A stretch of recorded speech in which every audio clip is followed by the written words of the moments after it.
are listening to the AOTA podcast. Here is your host, Matt Brandenburg.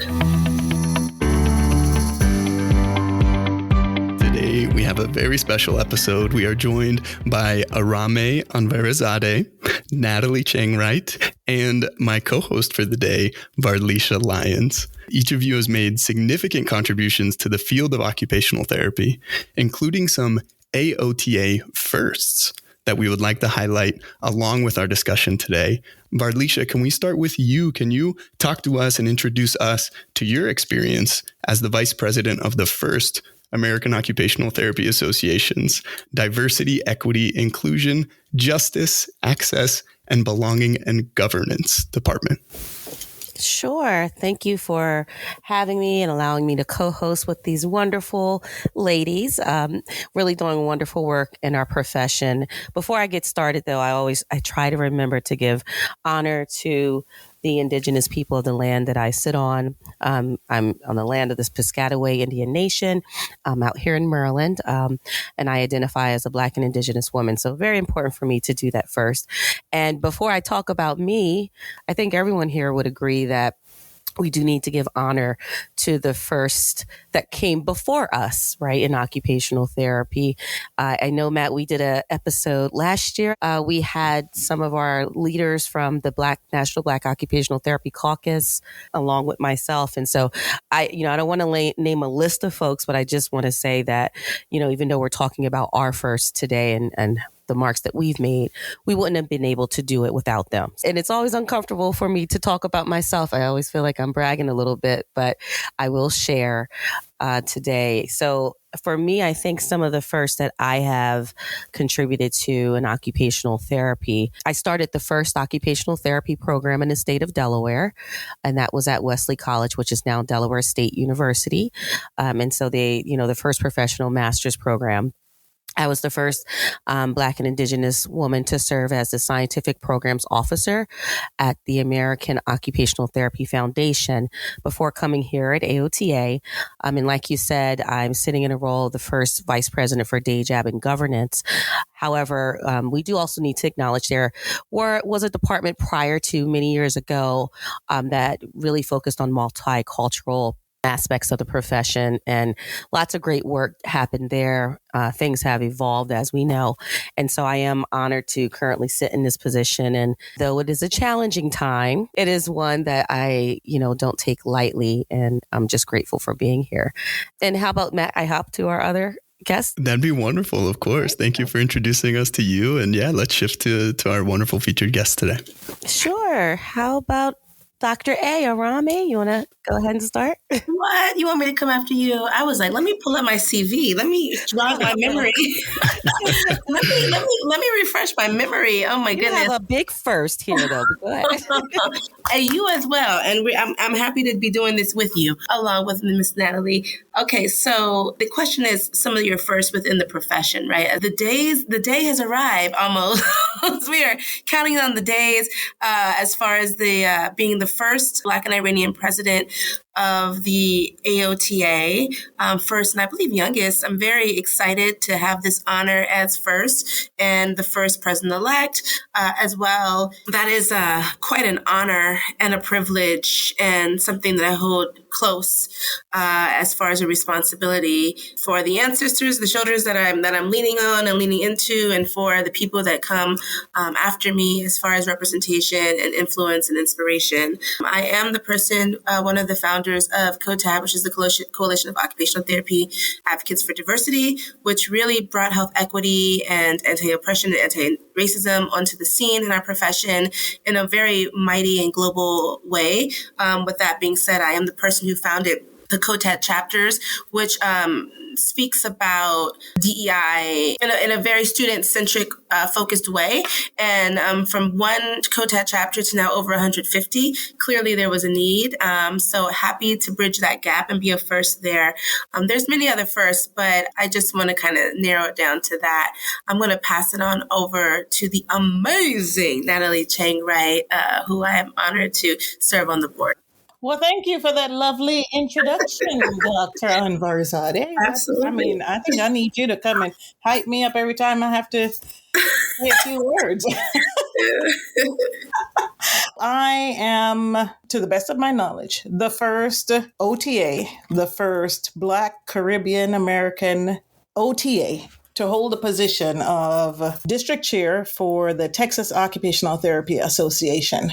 And as a result of my experiences there, that opened my eyes to opportunities that I wouldn't normally seek or wouldn't normally think, because of imposter syndrome, that I would be qualified to be in certain positions. I've always admired and try to find opportunities within my profession, within departments or organizations that I have worked for or volunteered with. Some of those opportunities landed on my lap. Somehow somebody said, yeah, Natalie is your girl. And then others I have sought. I am also now the first chairperson for AOTA's first DEI committee. That's where we started with those three letters. And we have now evolved, thankfully, by the leadership and vision of Dr. Lyons. We are now the DEI JAB committee. And so being the first chairperson, I've had the opportunity to bring forth ideas, initiatives, and things of that nature to help to promote day job principles and ideas for lasting change within the profession. Also happy to say that as a result of being in this position and having the support of AOTA staff, leaders who have the vision for a better AOTA, a better occupational therapy profession, thought it was important, and I know it was a part of the strategic plan, to have the chairperson for the DEI JAB committee be a voting member on the board.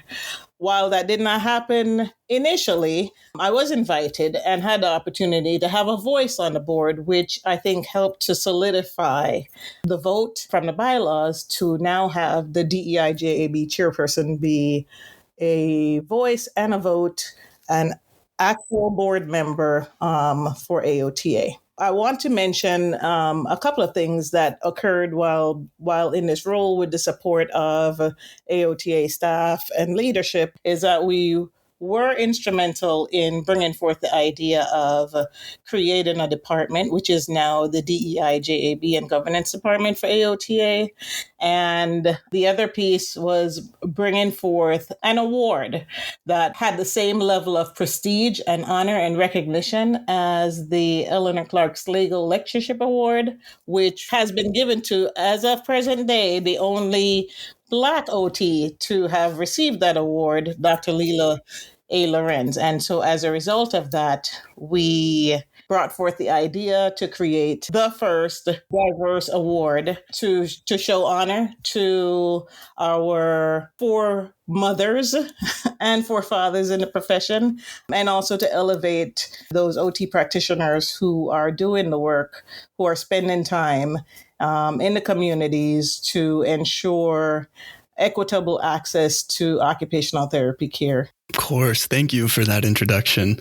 And thank you for joining us today to discuss some of the important projects and programs and efforts that you've been a part of. I love how everyone has acknowledged the efforts of those who came before, who really opened up some doors and some pathways. And everyone's very aware of how your actions now as advocates and leaders impact our profession and those who will come after. Varleisha, you had a question related to the current evidence regarding DEI JAB?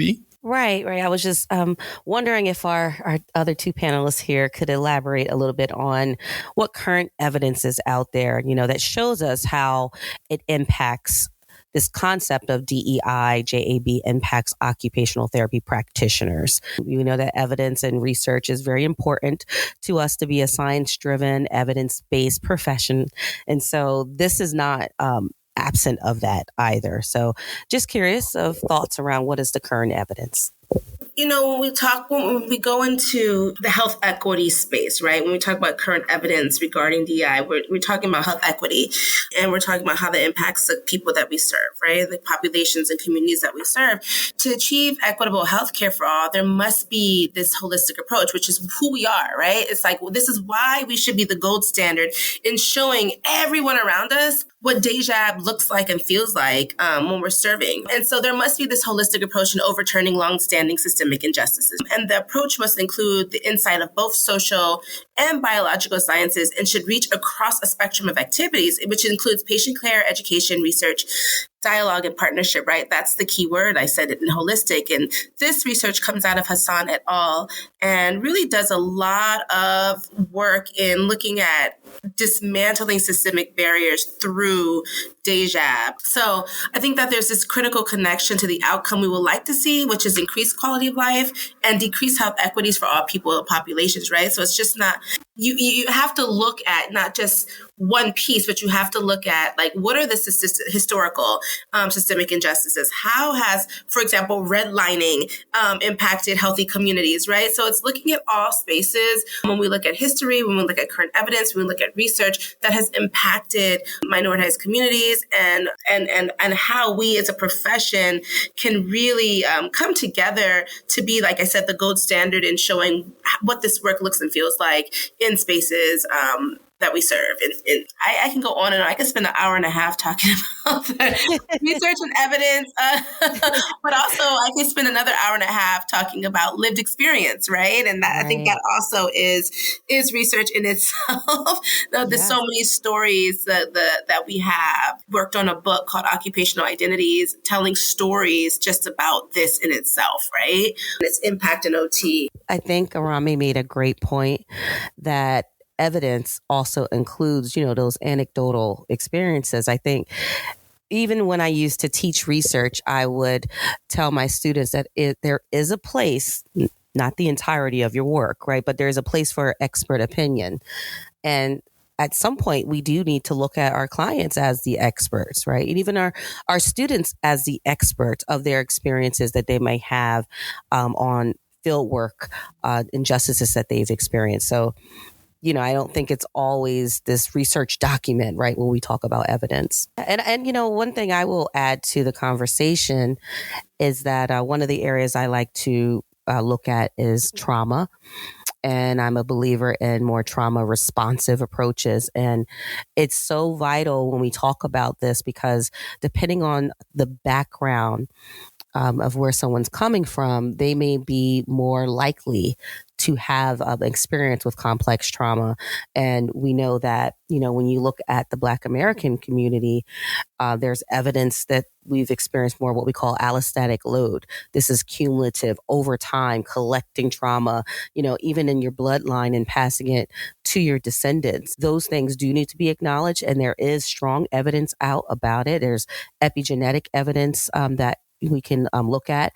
And then also just looking at, documentation that we have around the social drivers of health and how CMS is even trying to push ways that we measure it. How do we measure this with our clients outside of their medical condition? How are we capturing this data so that we could be more proactive in care? And to me, that is occupational therapy, looking at the entire individual and collecting that information while we're doing assessments, evaluations, et cetera.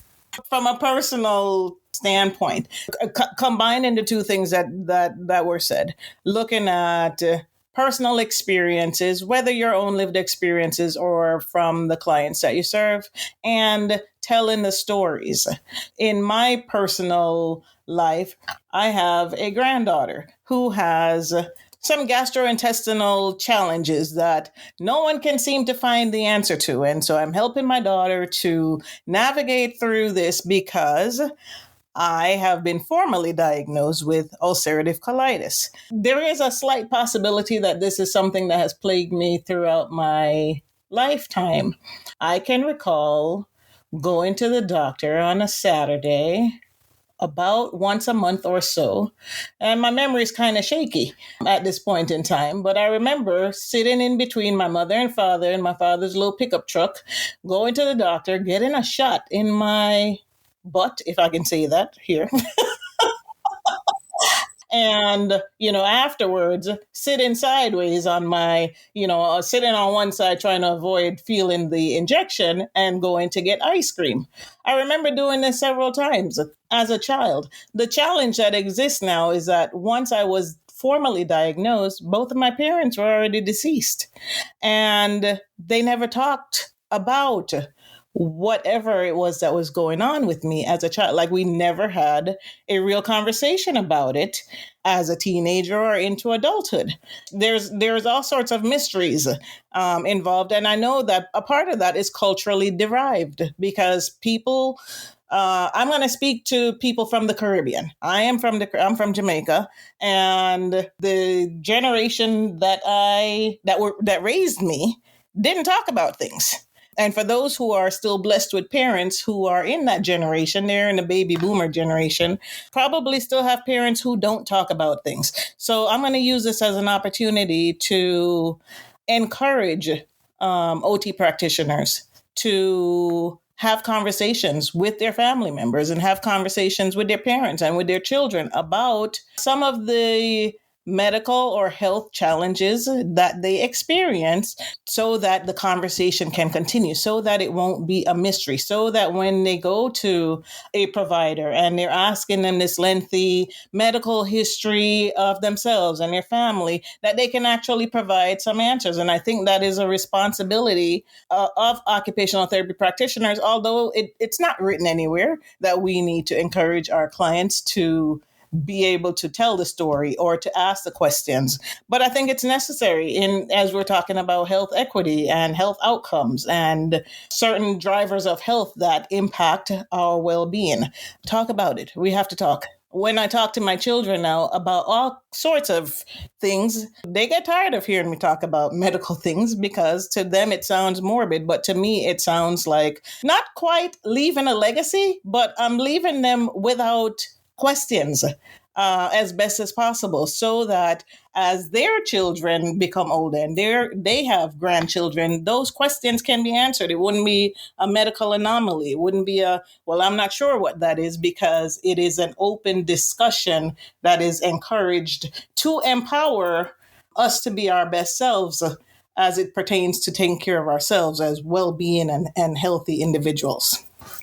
Yeah, I love that. And that's a beautiful challenge to our listeners and the field to have those conversations and apply them to practice. I think it's so important as a field to be able to understand and begin to address health equity. I'd love to ask a little bit about what OT, students, educators, and professionals can do to improve their understanding and application of those principles, because I don't think all practitioners yet understand health equity to the point of application. So what would you kind of say to the profession about what is health equity? I would say that we need to realize that health equity it's what I've said. I think it's what we've all said so far. It is occupational therapy. This means that we find the unique needs of that individual, that we look at them as, in a family-centered approach, that we look at community. We're asking the right questions. Equity means that it is not necessarily equal. So we cannot do prescriptive ways of, working with our clients. We can't give cookie cutter intervention plans. It has to be very unique. And when you do your occupational therapy profile, you should be having a lens of, okay, what's on the surface? What do I see? What are they telling me? But in order to have health equity, dig a little bit deeper, really ask those questions about resources that are available. But in that, in order to really be a great practitioner and having a health equity approach, you need to be able to first identify your own biases, your implicit biases. You want to avoid, micro and macro aggressions, meaning, if you come to work with someone and you have these biases that we all have, from our lived experiences, you may make assumptions that could be detrimental to your treatment relationship and to your outcomes. I've had students in the past when I was a professor, and they would select a treatment plan without asking these really meaningful questions. For example, one student told me, she made a sensory diet. It's going to include a trampoline, and a swing set. And then, she had all these different things that she was going to have the parents do. And then in the end, I said, it all sounds great, but do they have a swing set? Do they have a trampoline? Can they afford it? And even if they can, what's their work-life balance? Are they home to be able to do this with the client, with their child? And so it is what we do. I think we just need to be thinking more of, let me move away from equality and move kind of towards that equitable lens. There's a textbook definition, and I think, and I reflect on, health and the definition of health. And I even think about, are we a healthcare profession, as we think about our Vision 2030 and moving forward and how we put ourselves in boxes, right? Health equity is, equity in spaces of physical health, mental health, spiritual health, emotional health, financial health, right? When you think about OT, you think, these traditional spaces, but I think that people don't really realize the scope of what we do. And health equity also, I think, has limited context in the scope. And if you look at health and look at what unhealthy can feel and look like, we're dealing with the fires right now in Los Angeles, right? And you look at, okay, how has this impacted our communities in the space of health? And you talked about trauma and the emotional impact that it has on people, the physical impact of losing a home and the schools that you attend, the financial impact, the spiritual, all these connected impact your health, right? And your wellness. So if one of these have a barrier, then there's some inequity there. And how can we bridge these gaps so that we can make sure that people can live a life filled with physical health, mental health, emotional health, financial health, spiritual health? And when you look in the context of OT, we have these skills to help bridge these gaps and in spaces that innovative and non-traditional, emerging. I don't like to say emerging because I think we've emerged, but I think that even when you talk about how we can serve communities that have been impacted by the fires, as OT, there's so many spaces when you look at health equity that we can support in how communities have been impacted.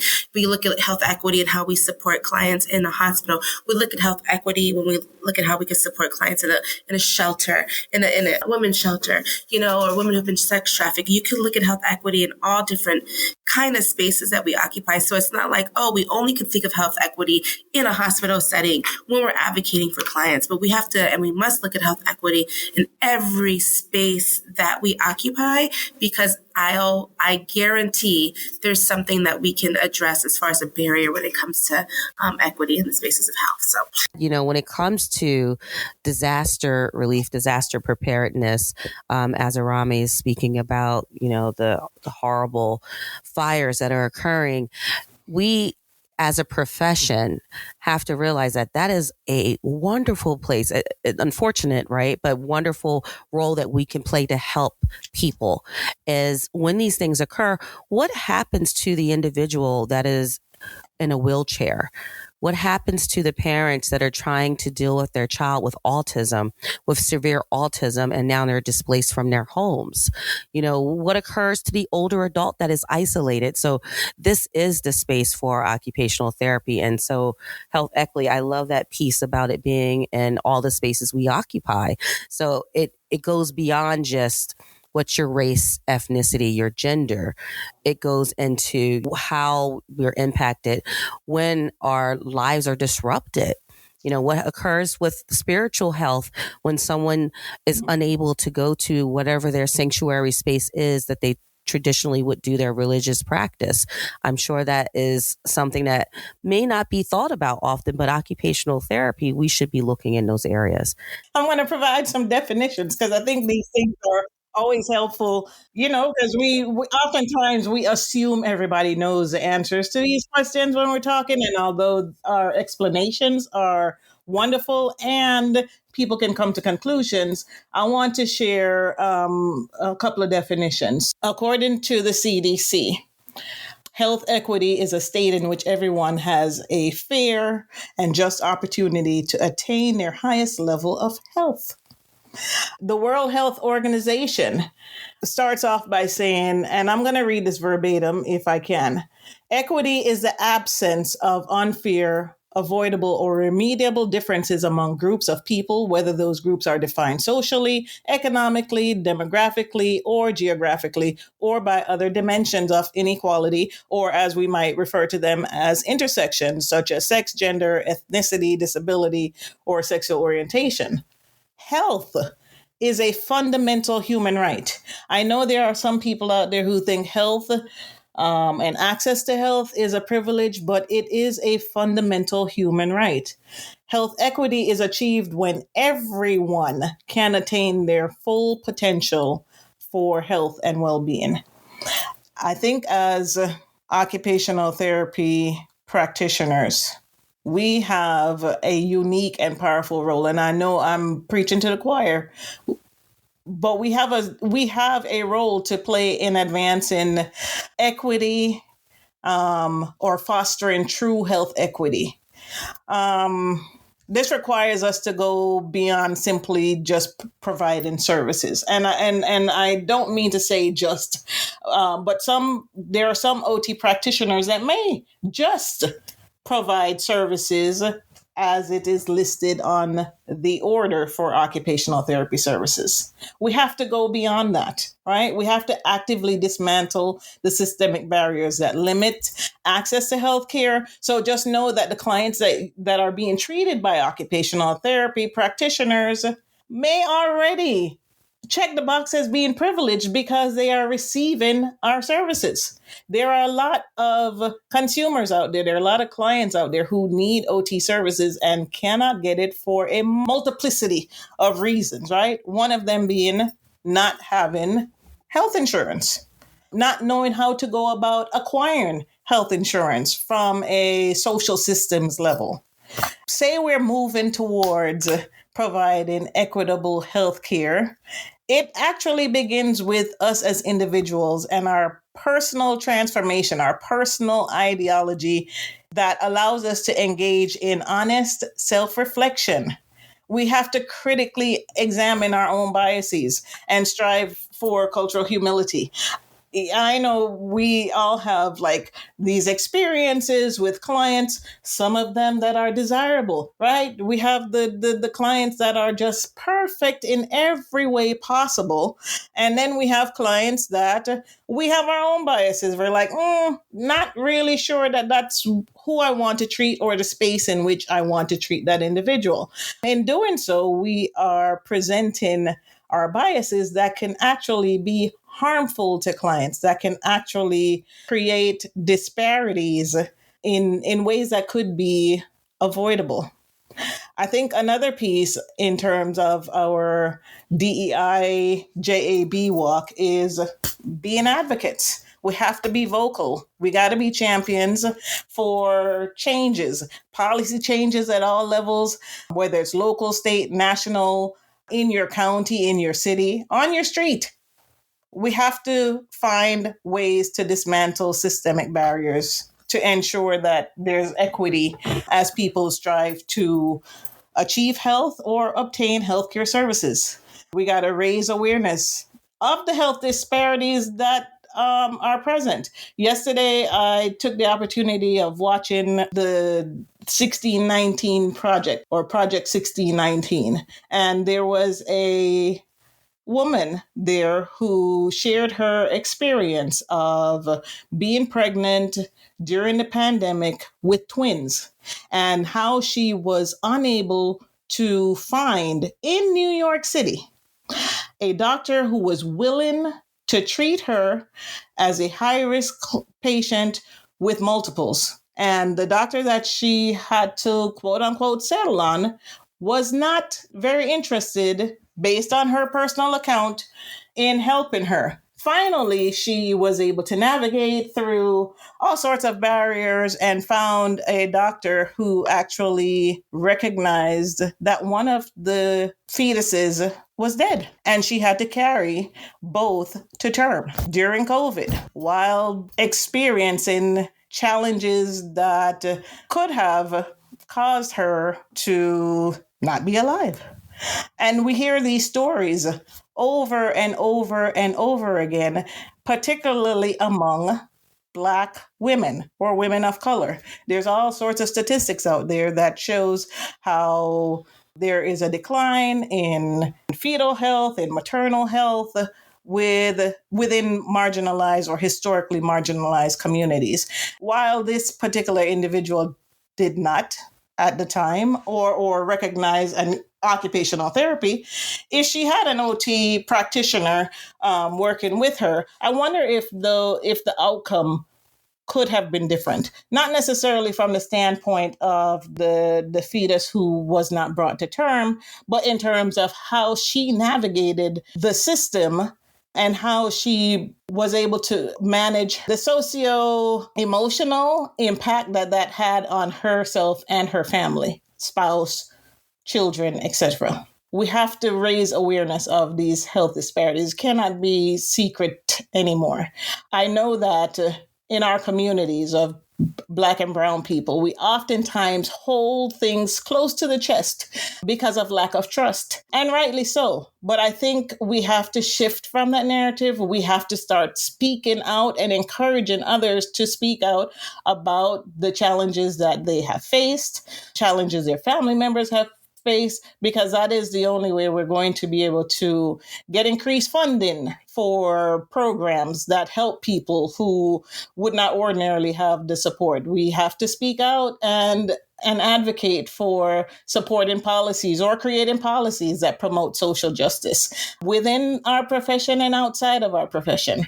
We got to build strong partnerships. There is opportunities for us to engage in conversations, real meaningful conversations with providers who might not be aware for whatever reason about these health disparities and how people from underrepresented groups may not have the support from organizations or social systems that could help them to achieve health and well-being. We know that there's tons of research out there that speaks to this, but how many people have access to that research or even go and seek this information? But the research helps to elevate the voices and experiences of people in historically marginalized populations. We got to collaborate with community leaders. Sometimes the best works come from grassroots efforts before it becomes a big, on a big national stage, and connect and collaborate and share ideas with other healthcare professionals. Yes, we know our typical partners in rehab, physical therapy, speech and language pathology, but we also need to find opportunities to partner with other health professionals who can help us move this needle a little bit faster than us doing it alone. So we need to embrace transformation, advocacy, building partnerships, and working together to create, hopefully, a healthcare system where everybody, regardless of their race or their ethnicity or their gender, their socioeconomic status, their sexual identity, to have the opportunity to participate in our life's occupations.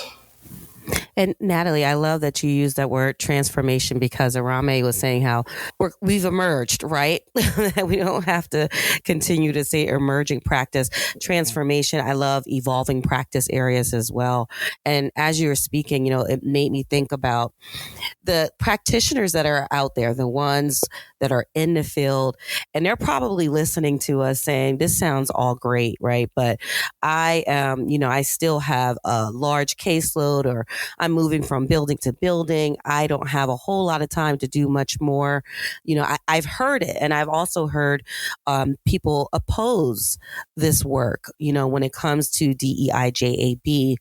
Not necessarily saying they oppose health equity, but trying to chisel it out and separate it from what we do when it's all embedded. And I think it's probably, if we, to wrap up this specific topic, probably important for us to give some specific pointers. And I know we've done so already. I've mentioned how we could really utilize our OT profile. You talked about advocacy and health promotion, having those deep conversations with people. And before I open it up to the two of you, I would say it is, even though we say, and I mentioned health equity is based upon the needs of that individual so that they can thrive. It is important to also acknowledge that definition that you gave, that fair, right? Fair and just is important. I've watched family members being moved from one chemotherapy room to the other because their insurance changed.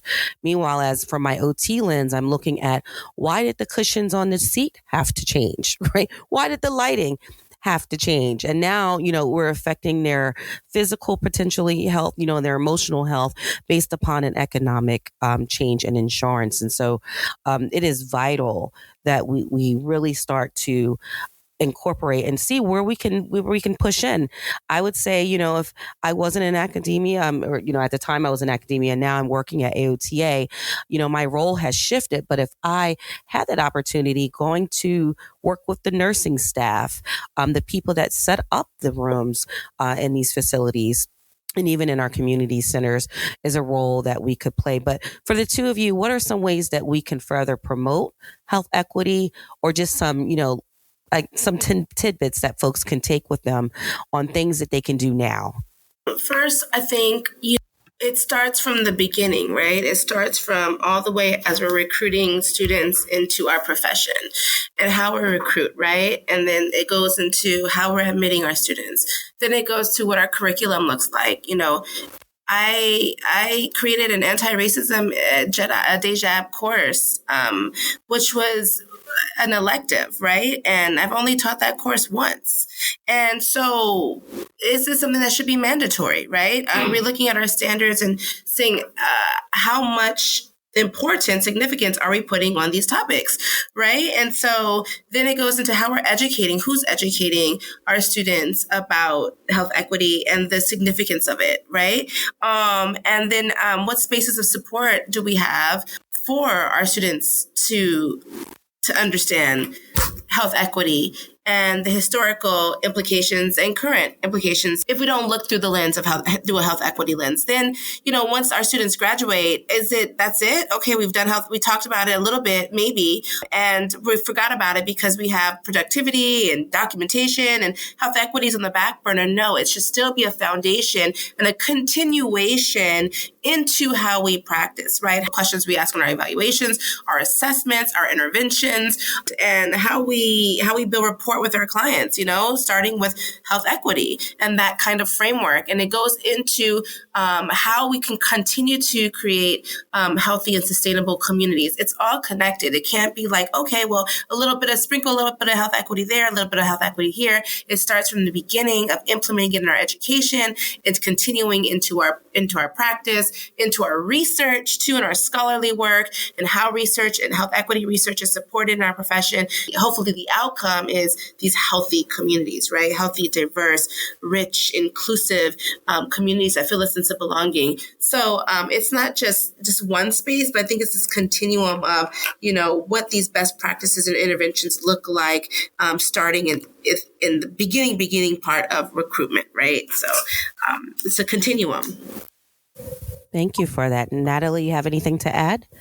I will say in this continuum, we have to consider the impact on equity and health and well-being of individuals, which connects to socioeconomic and political actions. And then it trickles down to our health system and then on the individual. And so I know that not everybody is interested in policy and advocacy, but although as an OT practitioner, advocacy should be a part of your middle name, like in whatever that looks like for you, or however you can show up and be a good steward, be a good provider. And I'm not judging anyone who may not have done this, maybe not have thought about it, or might not even be interested. However, you do have a voice. And so in sharing your voice in terms of things that you recognize that is, just as my daughter used to say when she was little, just not quite right. Something is not quite right. Speak on it, because I bet you it's connected to some sort of policy, whether or on an organizational or on a system level, right? And from a system level, in terms of the government, there are macro and micro policies that impact how we navigate through the health system. And some of it needs some dismantling and changes, especially if these policies speak to restricting access to care or creating barriers to care. It is worthy of looking at. And I know that AOTA has a wonderful advocacy team that goes out and looks at these things. And this is where your dollars can help. A lot of times people ask the question, well, why should I be a member of my national or state association? This is the reason why.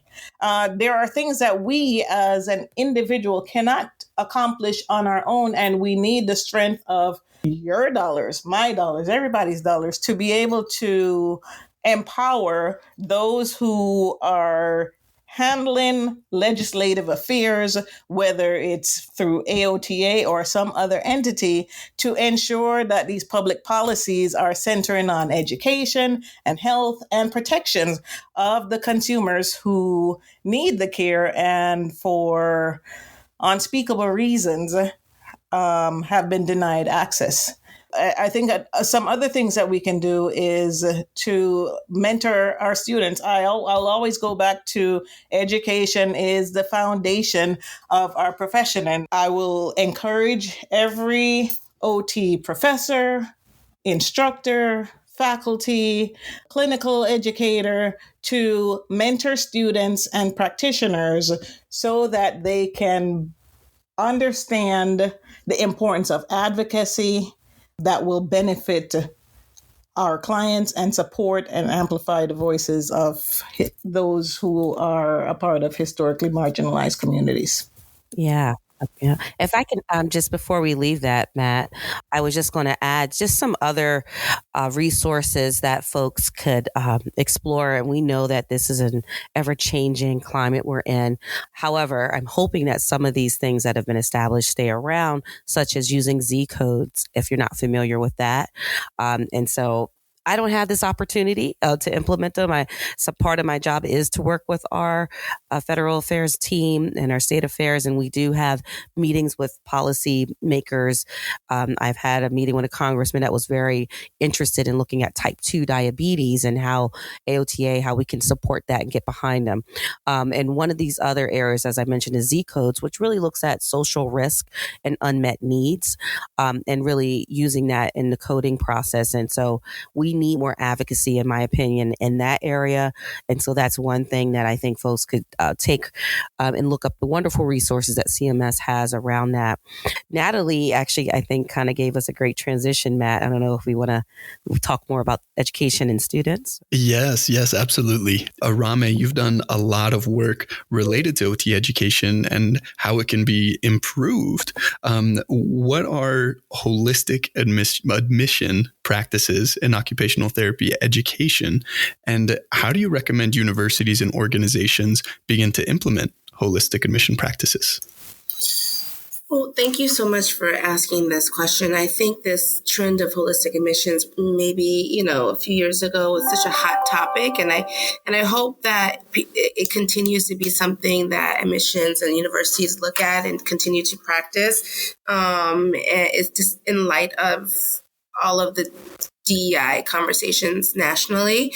I want to emphasize, if we don't look at what criteria we're using to review applications, then we're not getting to the core of dismantling systemic barriers in education, and we're not getting to the core of health equity, really.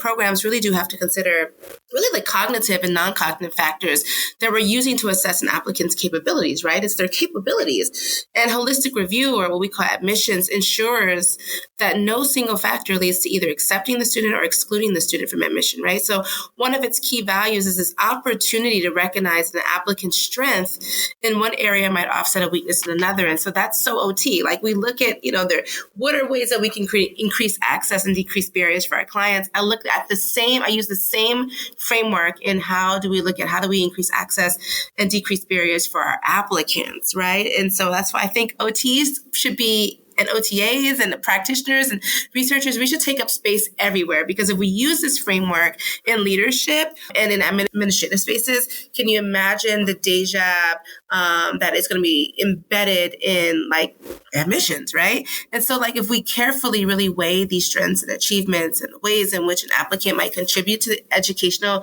environment of an OT or OTA program, evaluators, we increase the likelihood that we may offer admission to the most likely to succeed. And looking at different criteria and how they're weighed, as well as removing certain criteria, such as the GRE, and looking how to eliminate bias as much as possible is extremely important in addressing systemic racism and barriers and health equity and institutional barriers in higher education. I say, why not OT? Why not us show the way, show the path, right? Because admissions, as we know, is one form of gatekeeping. That's just one form. You have, being able to graduate, you have being able to take your test, you have getting through field work. There's so many different accomplishments you have to make just to become an OT practitioner, right? OTA.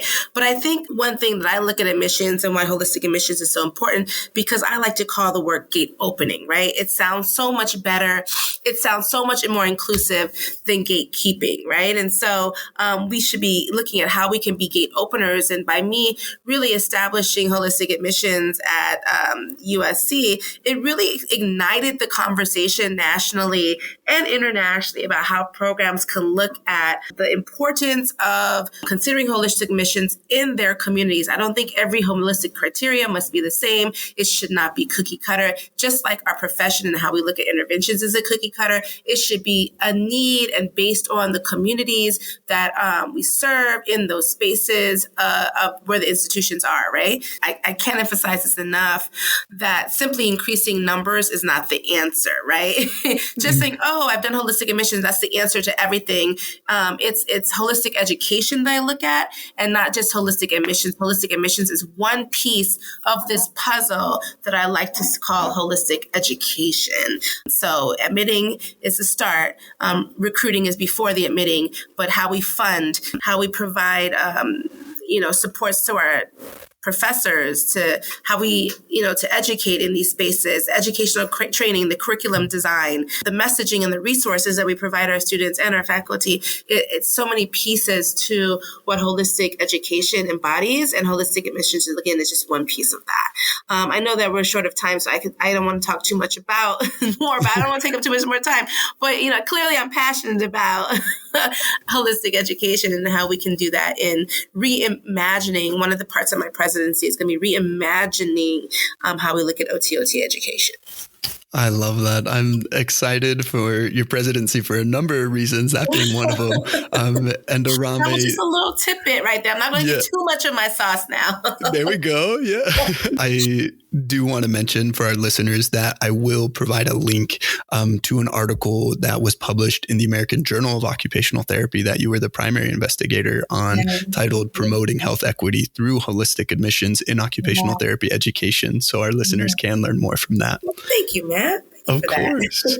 We have just time for two last questions. I want to thank each of you again for being a featured guest. This has been a wonderful, educational, and empowering interview. And I hope that our listeners are feeling motivated and empowered to take action to improve their own practice and their own approach to addressing DEI, JAB in their daily work. To wrap things up, what additional resources or actions related to the topics we've discussed would you recommend to our listeners? Well, I think it's important for us to start with AOTA's resources that we have. I know many have explored our DEI JAB toolkit online, but some have not. And I think that it's a great resource for our members and non-members that could access certain portions of that. And one great initiative that I probably should have mentioned earlier on, but I think this is a good place for it, is our Rise to Promote Diversity in Occupational Therapy program, which encompasses the work that is connected to our Diverse Leaders program, our scholars. And so that is a grant-funded initiative. We just received funding this year for the RISE program, and we're actively selecting our DLP scholars as we speak, and hopefully can announce them at Inspire.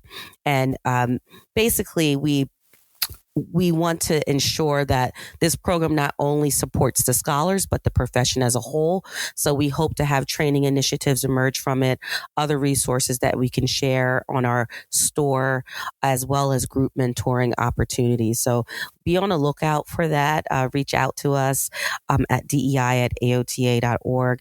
I do also want to just reiterate that CMS, the CDC, a lot of our healthcare organizations like Robert Wood Johnson, they have just wonderful online tools that relate to health equity that can certainly help us.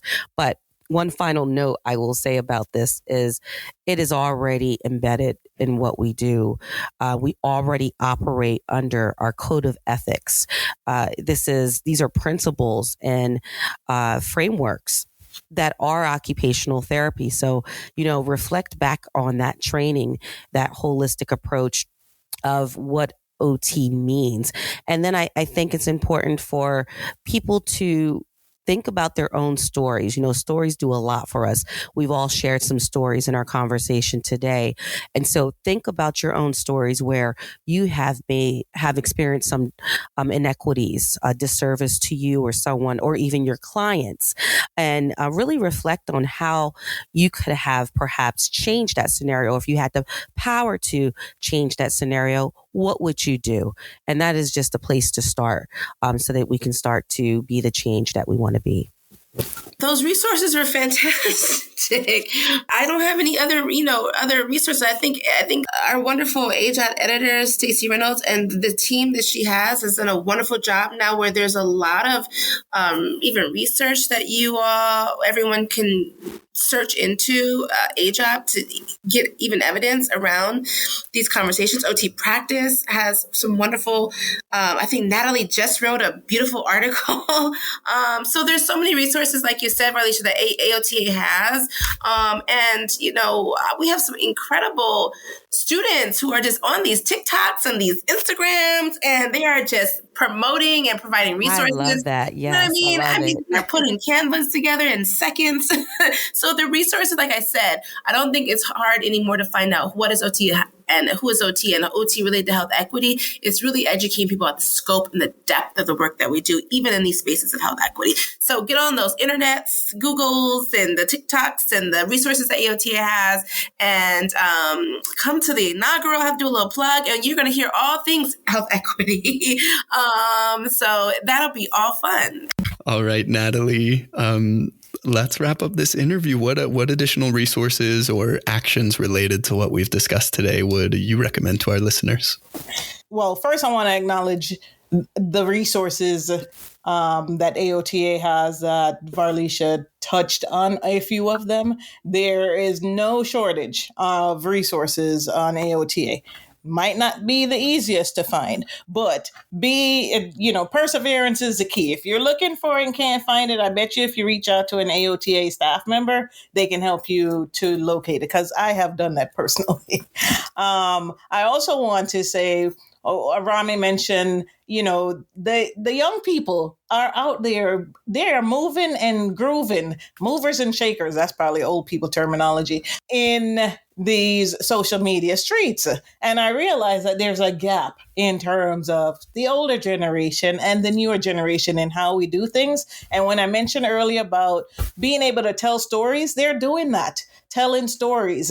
I might encourage them to maybe tell some targeted stories without violating clients' confidentiality confidentiality, HIPAA, FERPA, those sorts of things, that if they tell some of the stories that they witness or they are a part of when they are treating clients or learning to treat clients, I think that would be helpful.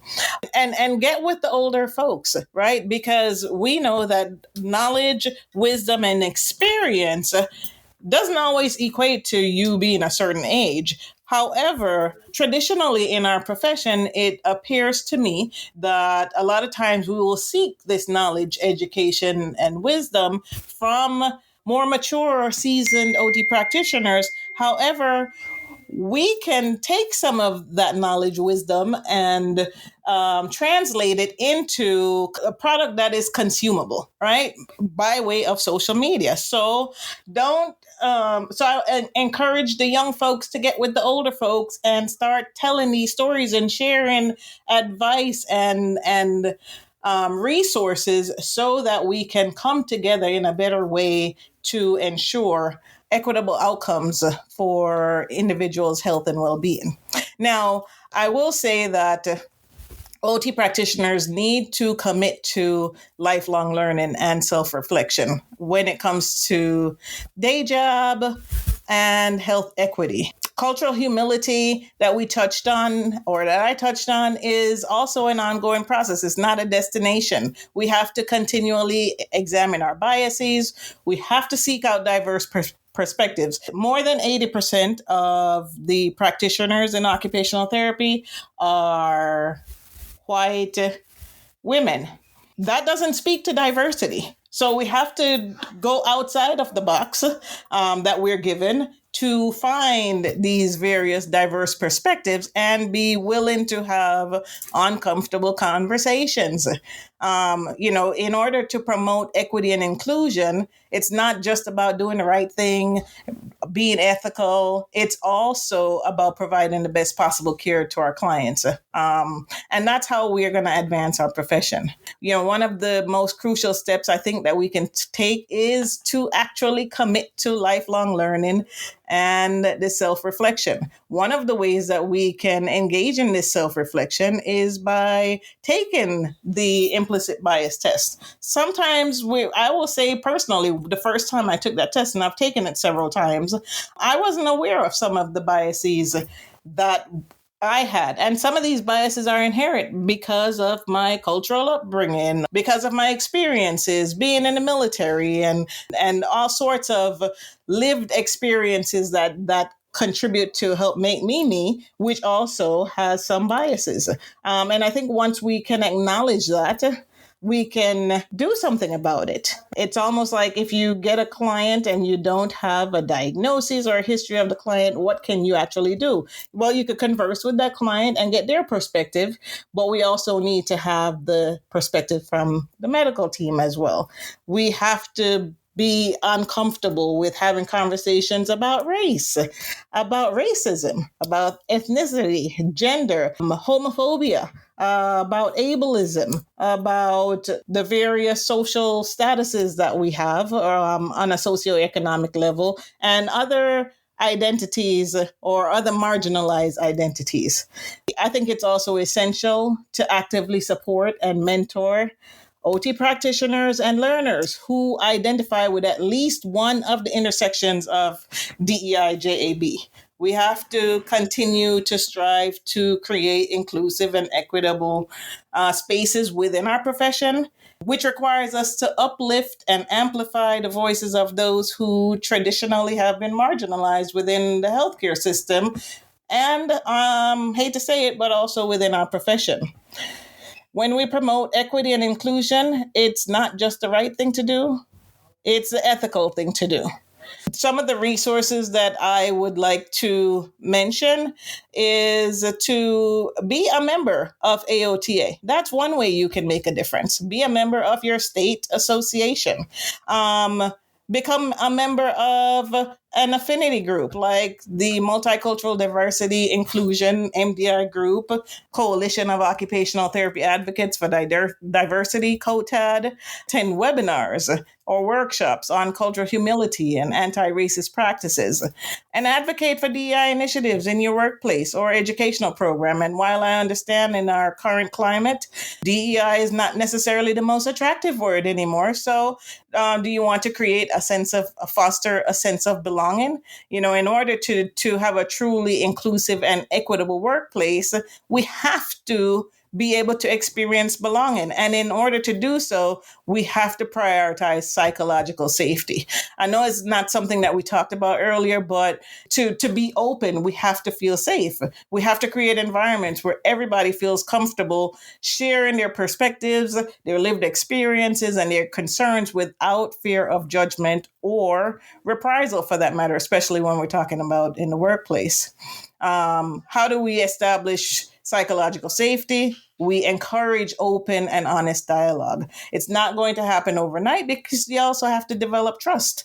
And to develop trust or to present yourself as trustworthy, you also have to have a certain level of transparency. People can't think that you're keeping secrets. And they won't open up to you if they think that way. We have to create safe spaces for our members to share their experiences. We thought it was important, we as in the DEI JAB committee thought it was important to create such a space by developing the Dear Deja page within CommunOT. And some people have utilized it for telling their stories. Other people have utilized it for sharing research projects that center on DEI JAB. So I would encourage everyone to go on to Dear Deja, tell those stories, or find those OT and OTA learners who are spearheading research and are looking for candidates to tell their story or to share advice and resources and research. We have to embrace Deja principles. That is what I'm encouraging everyone to do. It's not just a matter of ethics, but it's the fundamental aspect of providing the best possible care to our clients and advancing our OT profession. I love that, Natalie. Thank you so much for sharing those resources, those recommendations. Wonderful to speak with you, to learn from you. And I really appreciate you taking the time to be interviewed today. Thank you, Matt. Thank you very much. This went great, and I'm sure it's because of the company that was in it. Thank you, Matt. This was really awesome. Thank you. Gosh, it was such a blessing to be able to kick off, do this all with the two of you. This is yes, great. Indeed. Yes. Both of you was great. Wonderful. And thank you, Matt, for organizing. Yes, thank you, Matt. Of course, it was my... All right. Have a good evening, everyone. Bye-bye. Thanks for listening to the AOTA podcast. Tune in again next time.